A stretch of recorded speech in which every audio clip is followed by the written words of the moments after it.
Bari, who is your number two? Without further ado, it's Enzo Fernandez.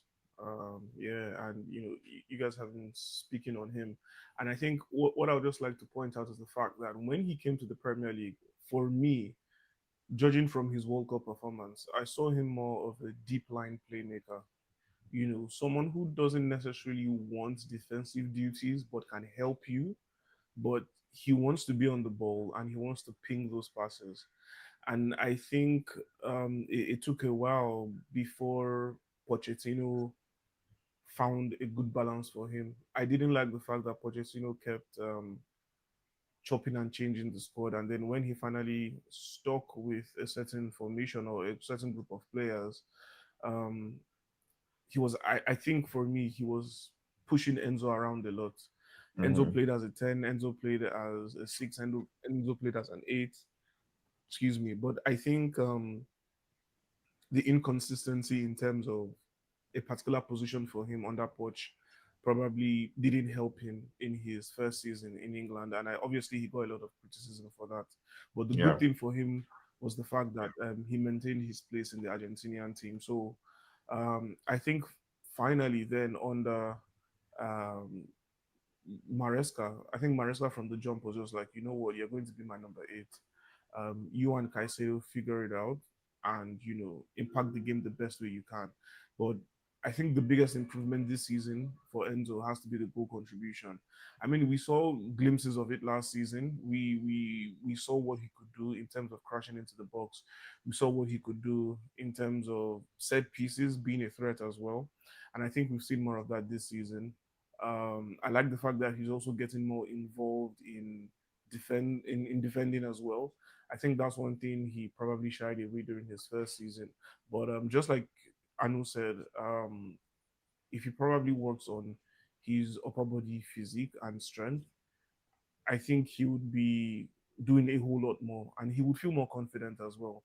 I think he would win more duels and go for more duels willingly, actually. So, but the major reason for me why he's my number 2, I think it has to be the improvement in the goal contribution, especially in the absence of Cole Palmer, just like Toby had said earlier. So for me, my second pick is Enzo Fernandez.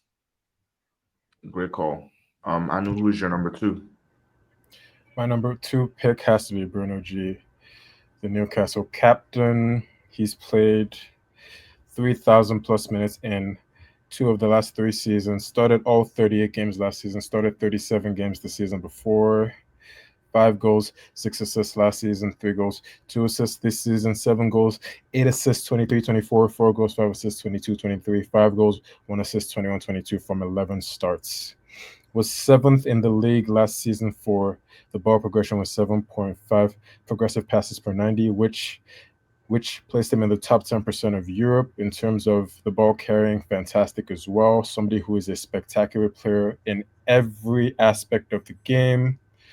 The one shining quality I would say with Bruno G is that he's been the one person in that whole team that has been a complete and utter constant in the whole time he's been there.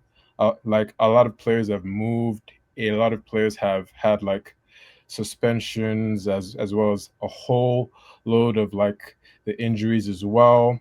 But the one player who's been there and played every single game for the past 3-4 seasons has been Bruno G. And also he managed to captain his side to their first trophy in 50 plus years. So for Massive. these reasons, my number two pick has to be Bruno G.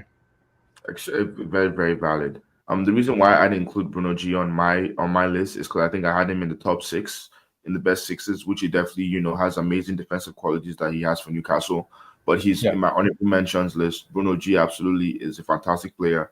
So much passion. He really is the leader at Newcastle. A couple other names that I had in my honorable mentions that weren't on this list at all would be Odegaard. I think he's grown a lot for Arsenal in terms of defensive contributions. He is always at the front of the pitch in terms of like leading the press, but in terms of like bringing the ball forward, helping assist the team defensively at times, doing a lot of the hard work in both ends in terms of pressing and tracking his man. I think so. Odegaard deserves some recognition in terms of improving his game that way. Other guys I had on my honorable mentions, McAllister at Liverpool. Obviously, they're not having a great time now, but that doesn't negate, some of the great play that McAllister has done over the years. Xhaka is another top guy I had. I had a question for you guys. I'm gonna say my number two real quick, then I'll ask you a question before we go into the number one.